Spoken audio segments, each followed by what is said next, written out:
I'm Chris Dutchko, co-host of the Ninth Grade Experience podcast, a part of the Education Podcast Network, just like the show you're listening to now. Shows on the network are individually owned, and opinions expressed may not reflect others. Find other interesting education podcasts at edupodcastnetwork.com. Hey, welcome back. Steve here, and today I'm talking with Dr. Monica Burns. She is the author of EdTech Essentials, 12 Strategies for Every Classroom in the Age of AI, 2nd edition, and the host of Easy EdTech Podcast. Join us as we talk about her 12 strategies for the classroom. Awesome talk, so much to learn. Thanks for being here. Oh, by the way, before you go, it'd be so cool if you could help out the podcast. How can you do that, you say? Glad you asked. You could tell a friend and share the links. 2, you could go to my website and leave a review and subscribe. And 3, you could click on the link on my website homepage where it says Buy Me a Coffee. And by doing this, you could donate $1 or $2 or more to help me address the costs, associated with producing the podcast. That'd be so cool. You are awesome. Enjoy the show. And the goal for the 2nd edition was to address some of the things I was hearing, some of the things they were hearing at ASCD, around the use of AI. It's the Education Podcast, your favorite show, with lots of groovy guests and they share what they know. So crank it up to 10 and let your neighbors know that here's another show with Dr. Steve Milletto. Teaching, Learning, Leading K12. Teaching, Learning, Leading K12. Teaching, Learning, Leading K12. With Dr. Steve Milletto. Dr. Monica Burns is an EdTech and curriculum consultant, author of EdTech Essentials, 12 Strategies for Every Classroom in the Age of AI, 2nd edition, and former New York City public school teacher. She works with schools and organizations around the world to support pre-K through 20 educators with thoughtful technology integration. Monica's website, ClassTechTips.com, and Easy EdTech Podcast help educators place tasks before apps by promoting deeper learning with technology. Our focus will be Monica's book, EdTech Essentials, 12 Strategies for Every Classroom in the Age of AI, 2nd edition, her podcast, Easy EdTech Podcast, and her website, ClassTechTips.com. Monica, thanks so much for being on the show, and say hi to everyone. Very excited to be here with you today. Well, glad you could join us, and I got to tell you, it was cool because you sent out this flyer, and I'm like, this will be neat because I want to look at this book you got, EdTech Essentials, and then all of a sudden I went, wait a second, and I looked over at my phone in my library, and I went, I've been listening to your podcast for the last couple of years, and I enjoy the podcast. Got me thinking about all kinds of good EdTech type stuff, and I appreciate it. So we're going to talk about that in just a little bit, but before we go there, you were a teacher in New York City. What'd you teach, and what's something that you learned while working with kids that still impacts you today? So I taught 5th grade in New York City. I'm still here on the East Coast, but taught in the New York City public school system. Love teaching 5th grade. A few years I had the same group all day for all the subjects. A couple years I had one group in the morning for ELA and social studies, and another group in the afternoon for ELA and social studies. So had a few different modes or models that we were working with as a 5th grade teacher in New York City. And I would say one of the big things that still impacts the work that I do today, right, is looking at the shift from when we started using devices in my classroom and what it looked like to engage students in lots of different types of activities that I just wouldn't have thought would be possible, like giving kids different ways to share their learning with a wider audience, to publish for the whole world to see what they were working on, and even things like giving me a better understanding of what they understood about a topic. So formative assessment routines. So that's one big thing that I learned in that environment, was just seeing kind of the before and then the during, right, our use of different technology with students. Very cool. It's there's so many things today that I wish I could take back and go back in time to me, because there's some awesome stuff that, and just an example would be how all over, I'm a former high school history teacher, and there's so much digital stuff out there that are recordings of voices and images and things like this from the past that you could just call up in a moment's notice and have people interacting with whoever we were interacting with historically, as well as someplace else across the country or the world. So just the ability to access primary source documents a little bit easier would probably have been, a game changer in your instructional planning and finding things that were high interest to students. So it's wild to think of how much things have shifted from the start of my teaching career into the work that I do now. Very cool. And yeah, it is kind of scary how just in a short time, some of the stuff that changed, it has made certain things so much easier. And I'll save that for another time or a little bit later where we can talk about. But so what got you interested in teaching others how to use technology? Because that's part of what you do. Yeah, so my work right now is primarily professional development. So, working with educators in different parts of the country, sometimes internationally, virtual, in person, kind of all over the place. And I was never aspiring to that work. It was not something that I saw kind of in the pathway of what I would do in my education career. I was very, set on the work I was doing in the classroom with students. But after going one-to-one with iPads, we weren't the first school to do that or the first class of fifth graders to do that, but we were early on, particularly in New York City. I had people start to ask, if I could share some of the things we were doing in my classroom. And that's really what got me interested in what it would look like to change who my group was that I was with every day, right? Working with students to working with educators in a variety of roles to think about how to use technology. So all the questions that started coming through to people who would attend a session of mine, locally, at an event is where things started, got me to think about publishing on my blog at first, then the podcast a few years ago, starting with that, and then eventually into print publications and going out and about and working with groups in face-to-face and virtual settings. Very cool. Now I can't get through this talk without definitely sharing things of my age bracket, but I remember when, as a teacher, the school system had finally outfitted everybody with the same type of computer. So then we were able to expand and do email. Mm-hmm. And what was interesting was email in those early days it's like the beginning of one of my favorite sci-fi books by Douglas Adams called Hitchhiker's Guide to the Galaxy, where he starts off in the beginning where it's a planet where they're still, excited by LED, I forget how he describes it, but the LED watch.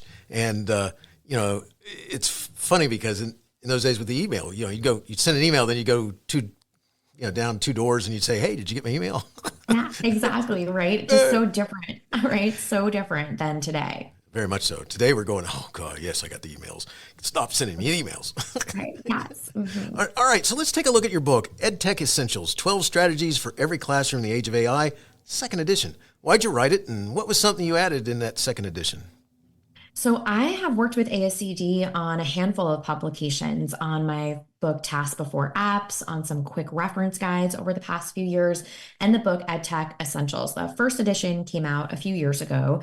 It focused on 10 big ideas or essentials around education, technology, integration.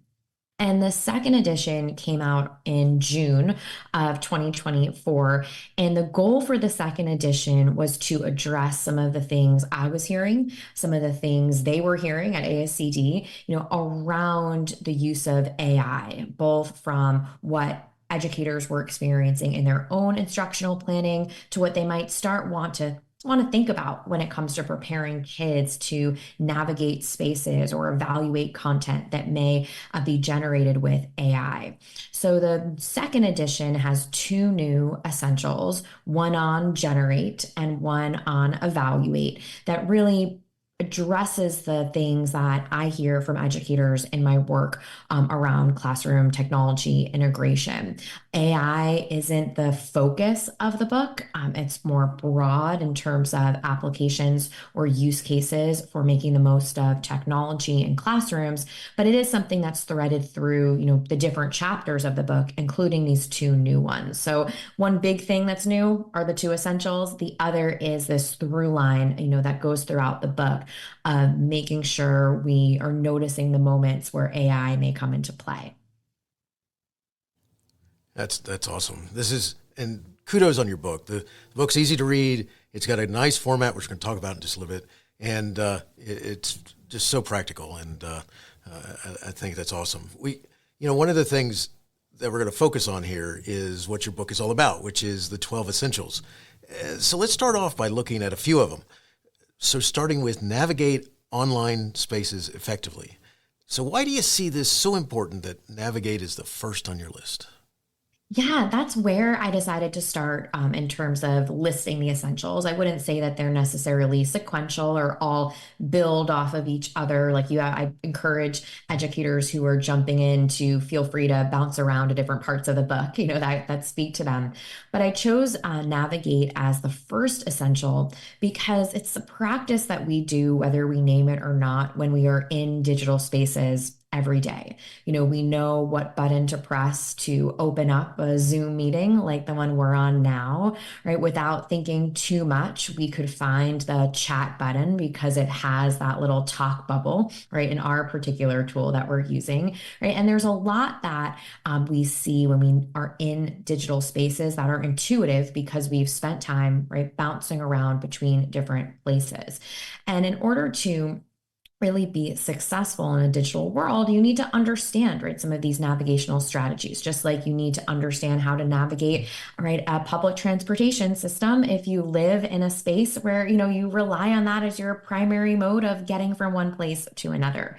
So I thought that it would be the good place to start because it really is a foundation that you lean into, right, when you're taking on different types of projects or different types of activities with a group of students. Very nice. And, and it's something that you constantly have to relearn thanks to some of these big shot organizations that decide from time to time to change the way you navigate their stuff. And it's like, what? Why did you change that thing? That didn't, no. Anyway, I like that. Good stuff. All right, so Chapter 2 is Curate Resources to Support Every Student. My favorite section of this chapter is this, using chatbots to curate content. So how can chatbots help with curating resources? So one of the roles that an educator has, whether they're working with students or whether they're working with their colleagues, whether we name it this or not, we are curators of content. We pick and choose different resources to put in front of someone, right, in order to accomplish a particular goal. And it can be hard to find, right, the perfect podcast episode, the perfect print interview with an expert, right? Or whatever it might be that we're looking for.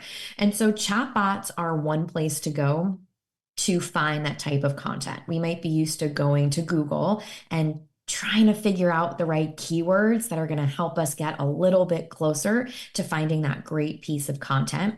Now, chatbots are far from perfect, right? They might hallucinate or make something up. But if we go there understanding the limitations and we say, I am working with a group of seventh grade students in ELA, we're reading this book.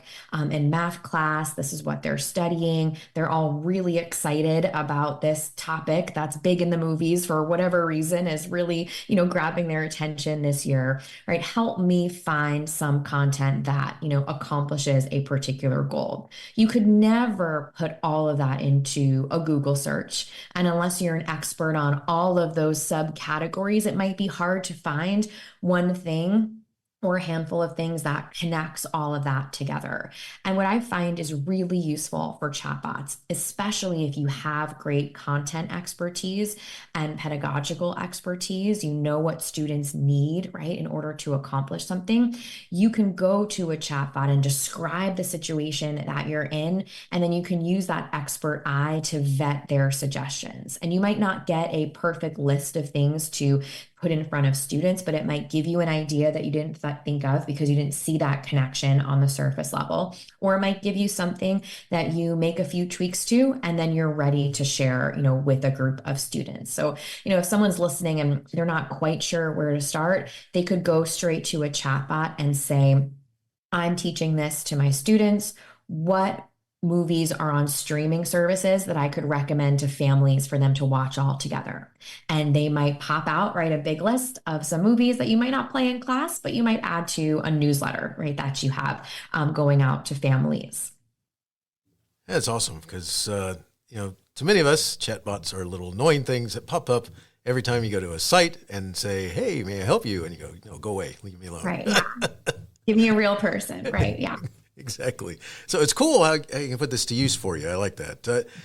Good stuff. In Chapter 3, Generate Ideas and Resources with Artificial Intelligence, you have a segment, and it's called Working Smarter, Not Harder.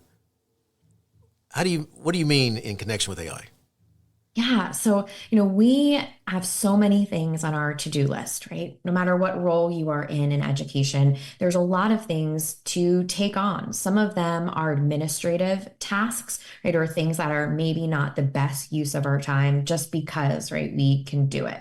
So when I think about working smarter, not harder, it's really having that level of efficiency, right, to our workflow. That could be everything from using a generative AI tool. Maybe it's a chatbot like Gemini or ChatGPT to help us generate a template.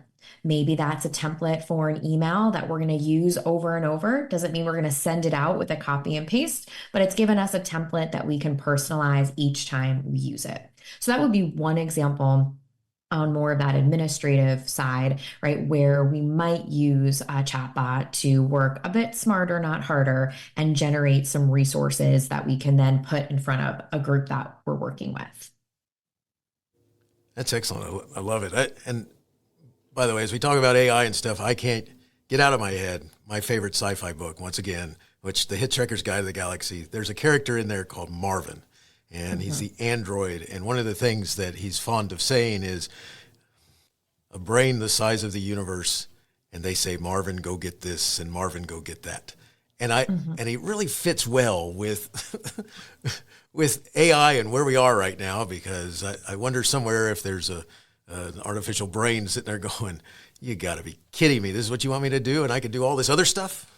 Right. And it's so interesting that you say that because, I think that's one of the things that has come up a lot in my conversations with educators. It's like, let's jump in. Maybe we'll be a little silly at first, right? Ask it to write a song that teaches some new vocabulary words to your students, right? Have it create a list of dinner suggestions based on what food is left in your fridge and you don't know what to do with tonight, right? But I do think that there is something to be said for having that level of just fun first to start to understand exactly what's possible, right? So that you can push things even a little bit further. And, Ethan Mollick, who has a great book called Co-Intelligence, right, around AI use, he had an article come out this fall where he talked about good enough prompting, which I thought was an interesting way to talk about, using these spaces that, just like you said, are so robust. There's so much you can do, right? It might be overwhelming to even think of where to start. And he describes, right, this concept of using a chatbot and interacting with it as if it's someone, that is new to your workspace, a new colleague that you have to be really patient with and that you have to over-explain things to. Like they'll get it eventually, but they just walked into the office. They're new to this role. So you really have to slow down what you're asking for. And I think that's also a great exercise or reminder for educators who are jumping into a generative AI tool, might not quite see, how this could be useful to them just yet, but are perhaps starting with some simple tasks and then expanding right upon, what they can do.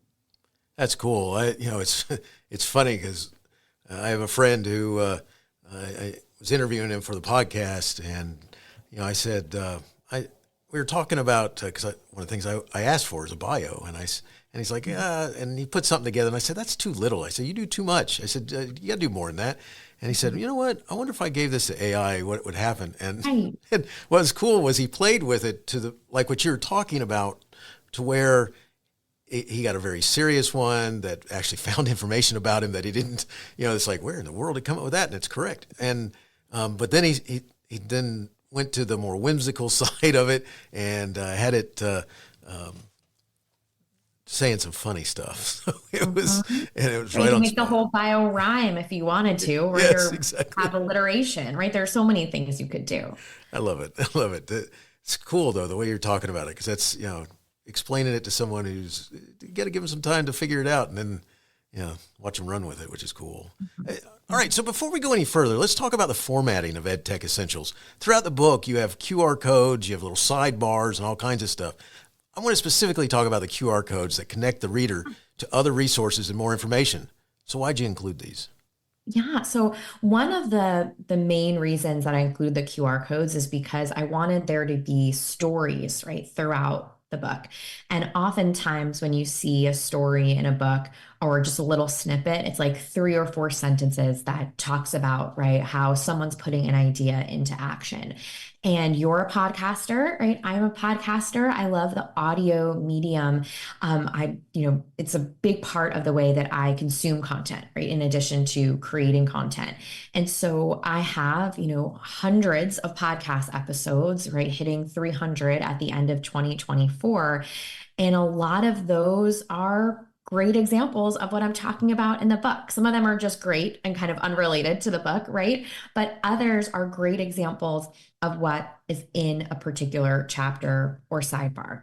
And so I wanted it to be easy for someone to say, I want to know more. I want to hear this whole story, not just the 3 sentences, Monica gave me, next to a larger piece of text. So those QR codes are there primarily to take people out to content that is the audio content from past episodes of my Easy Ed Tech podcast that tie back to the essentials. There's also QR codes that take you to online content. Like there's one that takes you out to the free study guide that goes along with the book, right? But for me, my main goal with having that, supplemental resources, if you will, is to have those stories and the audio component that goes along with the book. Well, that's awesome. And they're cool tools that really help just with the understanding of what you're talking about and connecting to outside other sources that help, back up what you're talking about. And I love it. Good stuff. All right. So one of my favorite chapters is chapter 8, Assess to Check for Understanding and Pivot Instruction. This is one of my all-time favorite topics, period. And you have a section on it. It's one of your essentials. And so, in there, you have a segment titled The Benefits of Using Technology to Check for Understanding. So let's talk about that for a minute. So that chapter is one that's probably, the AI of it all has been of interest to a lot of people. My role when it comes to using AI, like with the book and our conversation today, right, is primarily around instructional planning. Although I'm following the policy conversations, I'm, following some of the student use cases. That's not my area of expertise. But after the AI and the instructional planning piece, this assessment one, right, this assessment essential is probably the most popular. I was just at the NYSCATE conference in New York, and it was one of those out the door, kind of full houses in terms of a session, right, with the same title, as this chapter. And I always start off those sessions with this foundation or 101, if you will, of what formative assessment is. And then we jump right into some of the benefits of using technology, like that section or the segment that you mentioned. And so that is really around these value adds that digital tools and strategies that leverage digital spaces really allow for both educators to get a stronger picture of student understanding and for kids to paint, a better picture of what it is that they understand. So this could be a few different things. First off, it could include choice, right? This opportunity for students to jump into a digital space and have more options presented to them by their teacher on how they're going to share their learning. So one example might be a space like Padlet, where you have students jump in to contribute to a collaborative board, and they can pick and choose whether they want to jump on video, whether they want to record their voice, or whether they want to talk, with a text, sentences instead. Book Creator, another great example. I've done some work with their team, right? You might have interactive journals where kids press the plus sign and they have all these choices in terms of how they want to share their learning. So choice is one piece, right? Especially when it comes to students who might not be able to spell the word numerator, but you don't want that to get in the way of them explaining their thinking, right, on how to solve a fraction problem. The other piece that I think is worthwhile to mention is just the efficiency for educators to actually go through and use assessment data. right? There's no point in collecting data that we're not going to use. So we want to make sure that there's an ease, right, and level of efficiency for educators to review that information. That could be everything from gathering real-time data that you're acting on in the moment, just like we wish we could hear from everyone, right, in a classroom of 30 students all at once. Well, we kind of can with interactive presentation tools like a Nearpod, a Pear Deck, a Lumio, right? I can see right away if a student has answered something and now I need to have a conversation with them or pull them in a small group right before we move on to something else, right? It also allows me to understand things like student confidence level, not just whether or not they answered something correctly. If I am quickly getting a video from them or audio recording from them, I can hear in their voice if they're hesitant, if they're struggling. Maybe they did circle in, the right answer on the multiple choice sheet, but I need to know that they understand this more fully and feel good, right, about this content. So those are just a few of the benefits and a few tools, that I often spotlight in that type of session or workshop when I'm working with teachers. And the assessment essential is probably, at the top of the list in terms of popularity for the conversations that I have with educators around technology integration. It's so cool because that is something that, I was a kid in high school who took advantage of teachers who didn't understand something that we call checking for understanding. Instead, I was just a good kid who sat quietly and didn't do anything except look like I was taking notes, and so therefore didn't get called on, nor did anyone ask me any questions about, coming to the board and showing or demonstrating what I knew. And that's what I was trying to do. And that's why I love having conversations with people about the idea of checking for understanding and to see it as one of your essentials. I think that is nice. So very cool. Chapter 12 is planned for tech-rich learning experiences. I'm going to ask that question a little differently here. If you had the chance to talk with an audience of teachers, what would you want them to remember most about your talk if you were sharing about the importance of planning and creating tech-rich learning experiences? Well, one thing that I say very often in presentations that, aligns with this is don't do all the things. Right. I often am doing a presentation, particularly at a conference where, they want a catchy title, right? 20 ways to do this or 15 tools, right? And I start off the presentation and I end it with the same reminder. Don't do all of these things, right? Don't use all of these tools, right, that I am mentioning. Choose one or two or lean into your EdTech tool belt, which is a big part of chapter 12, right? So that you have some core tools that you're using regularly and you're applying the strategy, not just here's another tool, here's another tool. You're applying that strategy to the platforms or the resources that you already have access to. So that's probably the biggest thing I'd want them to remember is not to do all the things. Nice. Yes. Remembering the days of being a, early teacher, that's one of the problems I think many of us suffer from, which is got to get it all into one lesson. Right. Nice. Yeah. Gotta love it. Mm-hmm. All right. We're going to switch gears here. I love your book. EdTech Essentials is awesome. And one of the things you have to go with that is your podcast, Easy EdTech Podcast. I'm a listener and subscriber, like I said earlier. What do you like most about having your own podcast?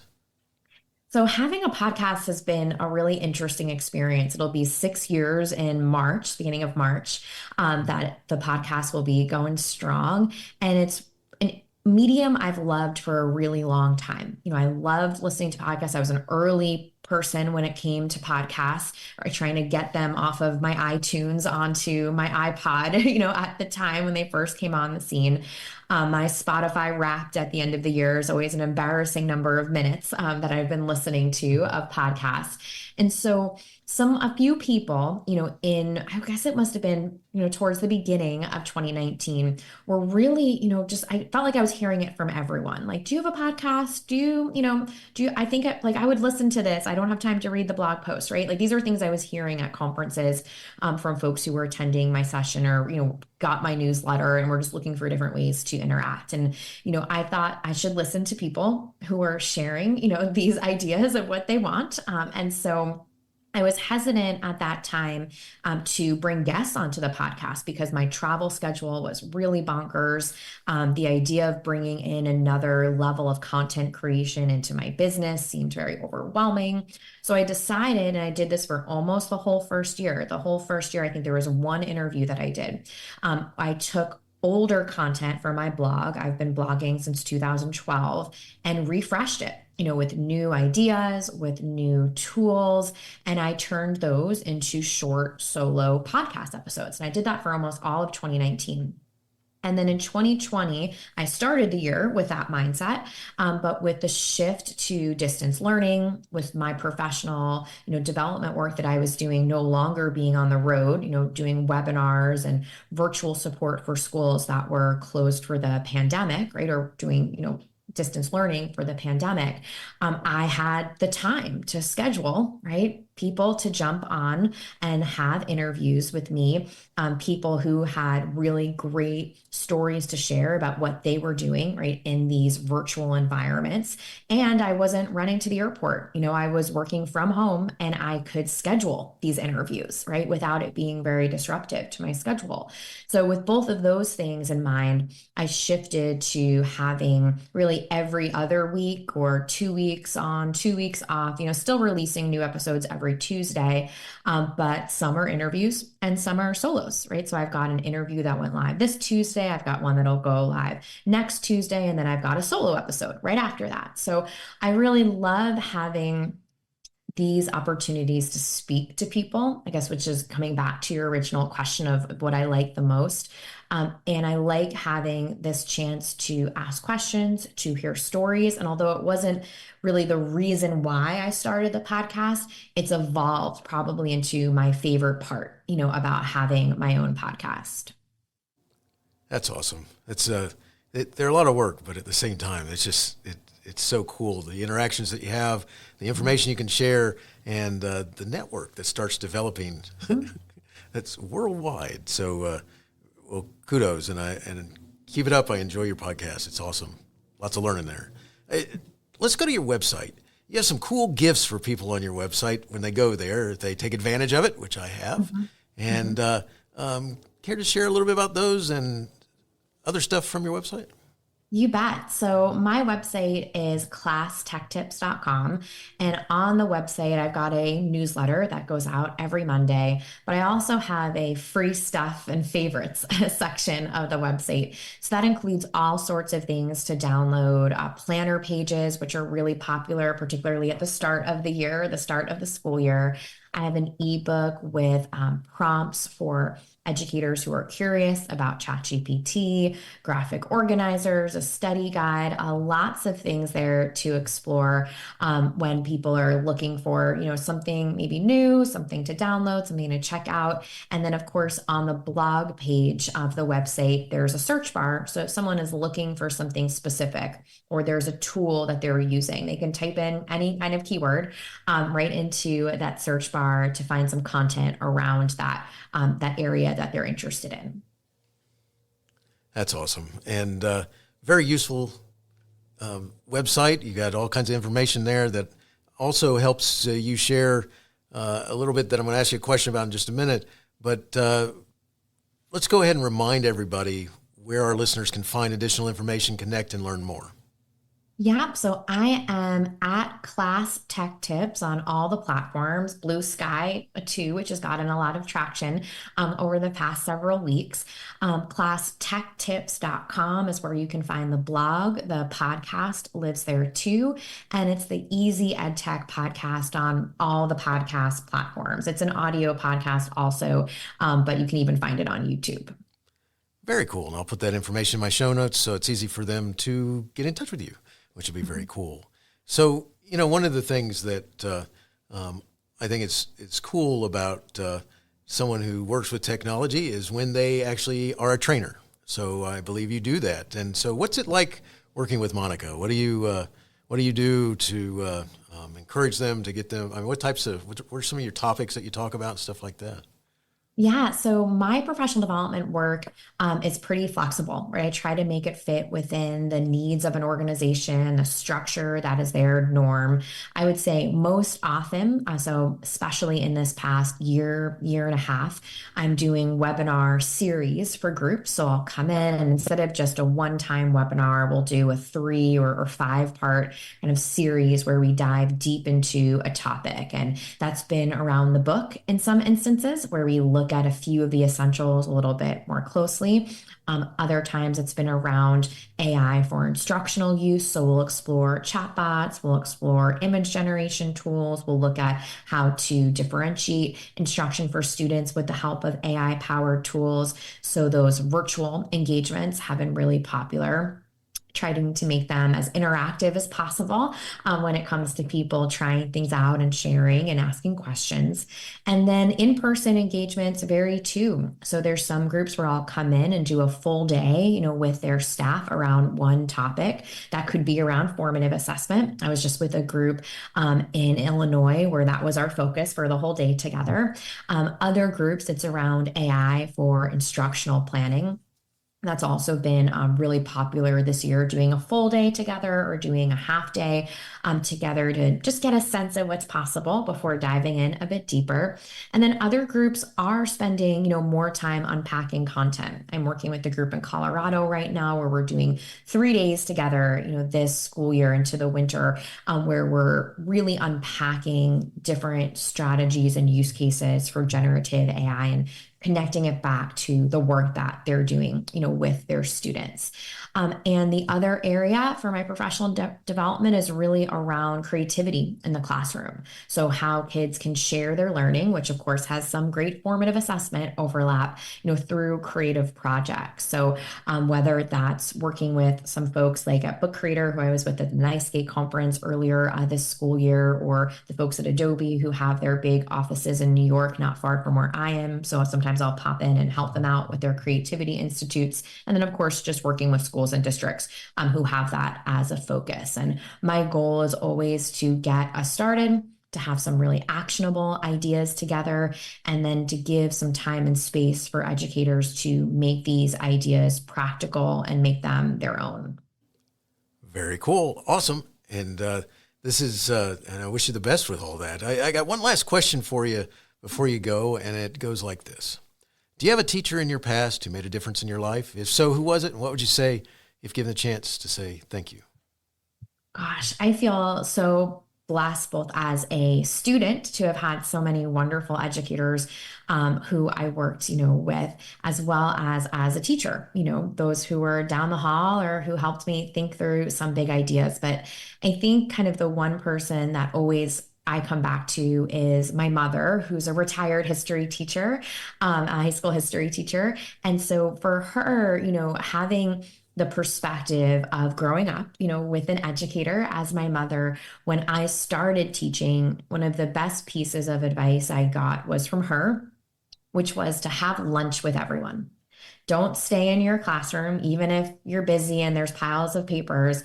Go have lunch with everyone, because that's where you're going to learn all the things, right? That's where you're going to understand everything from, a family that might be struggling in a certain way that you wouldn't know because, you just haven't had that experience with that family just yet. And you want to support them the best way they can. How the, retirement benefits work, right? And if you're making the most of all of those things too, you will learn all the things, right? By spending time with your colleagues. And I really can't imagine what my teaching experience would have been like if it wasn't for getting and listening to, that piece of advice. That's awesome. I love it. Monica, thank you so much for talking with me about your book, EdTech Essentials, 12 Strategies for Every Classroom in the Age of AI, second edition. Your podcast, Easy EdTech Podcast, and your website, classtechtips.com. You have an awesome focus. EdTech Essentials is a must-read and filled with practical information. Wishing you the best in all you do. Thank you so much for having me. Hey, you have been listening to Teaching Learning Leading K12, a podcast to help you help kids achieve their dreams. Teaching Learning Leading K12 is a member of the Education Podcast Network. Podcasts for educators, podcasts by educators. Teaching Learning Leading K12 is a member of the podcast network based in Canada called Voice Ed Radio. Voice Ed Radio. Your voice is right here. The opinions expressed on Teaching Learning Leading K12 are those of the guests and host. Teaching Learning Leading K12 is intended to share ideas, advice, and suggestions. Teaching Learning Leading K12 is produced for educational purposes. Hey, thanks for listening. It would be awesome if you visited my website at stephenmiletto.com and connected with me, left a review, and listened to more episodes. And by the way, you could also share it with your friends, with your family, and your colleagues. Thanks so much. You're awesome.